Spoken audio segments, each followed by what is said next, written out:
Olá, queridos, que a graça e a paz do nosso Senhor e Salvador Jesus Cristo seja sobre todos vocês. Sou o professor Antônio Lira e esse é o curso Compreendendo o Livro do Apocalipse e estamos no módulo 5.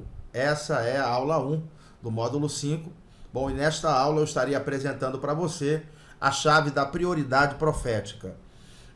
Antes que você se esqueça, nós estamos trabalhando aqui a visão judaica necessária para que você possa interpretar o livro do Apocalipse. Não é? E para que você possa interpretar o livro do Apocalipse e ter essa visão judaica, que é tão importante para você poder interpretar o livro, eu apresentei para você até agora duas chaves interpretativas que vão te ajudar a ter essa visão judaica. A chave dos três povos de representação bíblica. Eu apresentei também para você a chave judaica das eras e agora eu estarei te apresentando a chave da prioridade profética. Essas três chaves, elas fornecem a visão judaica necessária que o intérprete precisa para poder interpretar o livro do Apocalipse, ok? E quando eu estiver te apresentando a chave da prioridade profética, eu vou estar também desvendando esse mistério aqui, ó. Porque Jesus disse, os últimos serão os primeiros e os primeiros os últimos. Jesus disse isso em três ocasiões diferentes. Ele disse em Lucas, ele disse em Mateus e disse também no Evangelho de Marcos. Em três lugares diferentes, Jesus citou essa frase, os últimos serão os primeiros e os primeiros os últimos. Então, quando eu estiver te passando a chave da prioridade profética, você vai entender quem são os últimos e quem são os primeiros nessa frase aqui que Jesus disse. Está ok? Então vamos lá. Estarei agora te apresentando a chave da prioridade profética. Bom, a prioridade profética dos judeus. Eu quero te mostrar que muitos autores do Novo Testamento deixaram claro que os judeus tinham prioridade profética na época de Jesus e também na época dos apóstolos. Isso fica muito claro em alguns textos. O que significa prioridade profética? Significa que eles tinham prioridade de salvação, tanto na época de Jesus, quanto na época dos apóstolos, ali no início da igreja. Eu quero te mostrar isso em alguns textos. O primeiro texto é Mateus 10, do 5 ao 6, que diz assim: A estes 12 enviou Jesus, dando-lhes as seguintes instruções: não tomeis rumo aos gentios, nem entreis em cidade de samaritanos, mas de preferência procurai as ovelhas perdidas da casa de Israel.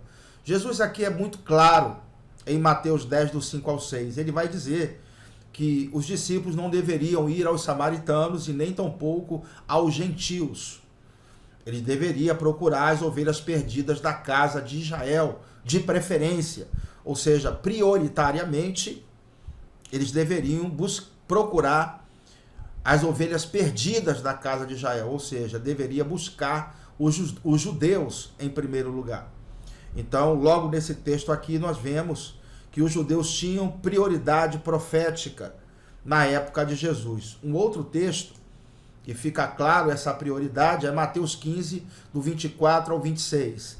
Jesus, ele está conversando com a mulher Cirofenícia, aquela mulher que tinha uma filha que estava endemoniada e foi pedir a ajuda de Jesus.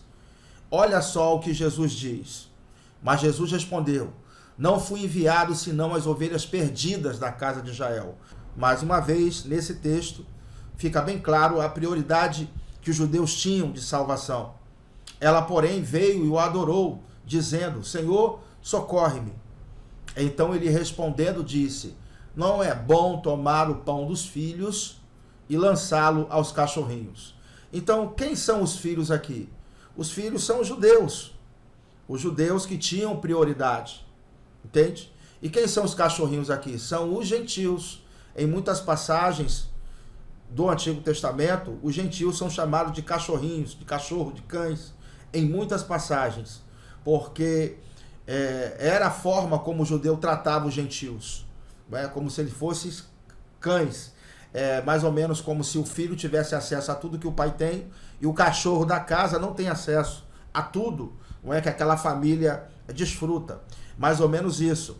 Jesus não estava sendo mal educado nem delicado com aquela mulher, mas ele estava querendo deixar clara a sua prioridade.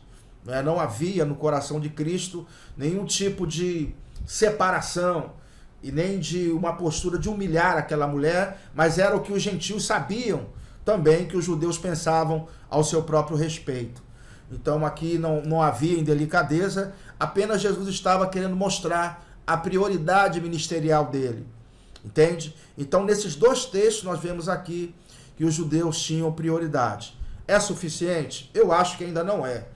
Mas então eu vou te mostrar mais dois textos, ok? Tem muito mais, mas eu vou te mostrar mais dois e eles são bem mais convincentes.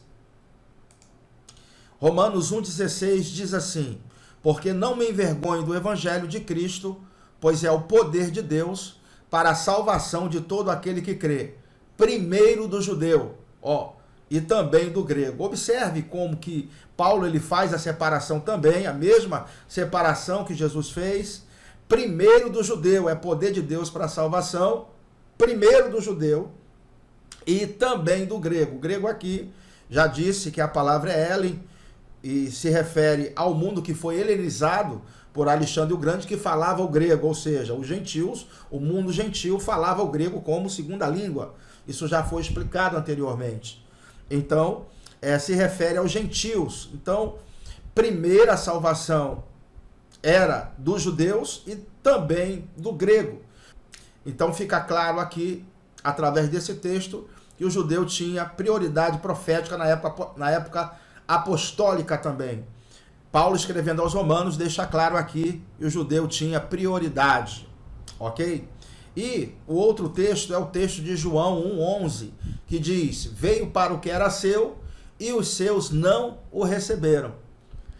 Veio para o que era seu o quê? Seu povo. Jesus veio para os judeus. E os seus, ou seja, os judeus, não o receberam. Então, fica claro, muito claro para nós, que havia uma prioridade dos judeus receberem a salvação, tanto na época em que Cristo tinha o seu ministério terreno, juntamente andando com os apóstolos, como também na época dos apóstolos após a ascensão de Jesus. Essa prioridade se manteve durante um certo período de tempo. Então fica claro que o judeu tinha prioridade profética. Agora a pergunta que a gente se faz é por que os judeus tinham prioridade de salvação. Paulo, escrevendo aos Romanos, no capítulo 9, do versículo 1 ao versículo 5, ele vai nos mostrar 8 razões do porquê os judeus têm prioridade profética. Ele vai mostrar isso para nós, nesse texto aqui, Romanos 9, do 1 ao 5. Digo a verdade em Cristo, não minto, testemunhando comigo no Espírito Santo a minha própria consciência. Tenho grande tristeza e incessante dor no coração, porque eu mesmo desejaria ser anátema, separado de Cristo por amor de meus irmãos, meus compatriotas segundo a carne. São israelitas, pertence-lhes a adoção e também a glória, as alianças, a legislação, o culto e as promessas. Deles são os patriarcas e também deles descende o Cristo, segundo a carne, o qual é sobre todos, Deus bendito para todo sempre. Amém. Então Paulo, em Romanos 9, 10 e 11, ele vai estar tentando explicar por que os judeus, sendo nação escolhida, ficaram de fora da aliança, ficaram de fora do pacto. Ele vai dar aqui 8 razões, nesse texto que a gente leu, do porquê os judeus tinham essa prioridade de salvação.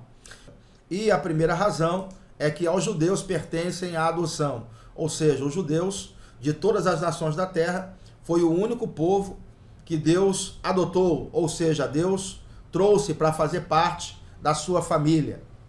Também aos judeus pertence a glória, ou seja, Deus foi glorificado através da nação de Israel com seus feitos maravilhosos, miraculosos. Se olharmos para trás, analisarmos a saída do povo de Israel do Egito, Deus os tirou com braço forte, com mão estendida, através de sinais, por força de sinais e prodígios. O povo judeu atravessou o Mar Vermelho a pé enxuto, o mar se abriu para que o povo pudesse passar. Também o sol e a lua pararam para que aquele povo pudesse ter vitória e entrar na terra de Canaã e também derrotar todos aqueles inimigos. Então, Deus foi muito glorificado através da nação de Israel. O povo judeu foi o único povo da terra que pôde glorificar a Deus como nação. Também a eles pertencem as alianças. O único povo da terra com quem Deus fez aliança foi o povo judeu. Também a legislação. Deus deu ao povo judeu leis. As leis vieram diretamente de Deus. Leis cerimoniais, leis morais, leis civis, leis sanitárias, para que o povo pudesse viver muito bem. Também a eles pertence o culto. É a única nação da terra que teve o culto normatizado. Havia uma forma dos sacerdotes se comportarem, de sacrificarem, havia uma forma deles se vestirem, a construção do tabernáculo, a posição dos móveis dentro do tabernáculo, a maneira de se oferecer sacrifício. Então, tudo isso foi normatizado por Deus. Então, foi a única nação que teve o culto a Deus normatizado. Também as promessas foram feitas à nação de Israel. Promessa de ocupação de uma terra, terra que mana leite e mel. As promessas de um governante, que iria governar a partir de Jerusalém, o Messias esperado. Promessas de um tempo, de uma era de paz e de prosperidade sob o governo desse mesmo Messias. Então as promessas foram feitas ao povo judeu. E também dos judeus descendem os patriarcas, Abraão, Isaque, Jacó, os 12. Uma nação inteira surgiu por meio dos patriarcas com quem Deus fez alianças, a quem Deus havia feito promessas. E essas promessas ainda estão em curso, precisam se cumprir. Também a eles pertence o Cristo, ou seja, Jesus Cristo veio da descendência dos judeus. Então, essas 8 razões aqui do porquê os judeus tinham prioridade profética são alistadas por Paulo em Romanos 9, mostrando para nós que essa prioridade é bem merecida. Ok? Bom, na próxima aula eu estarei mostrando a vocês por que essa prioridade foi suspensa, por que os judeus perderam essa prioridade. E também estarei respondendo aquela pergunta inicial: por que Jesus disse os últimos serão os primeiros e os primeiros os últimos? Ok? Então, andem no Espírito, vivam em amor, um forte abraço, até a próxima aula.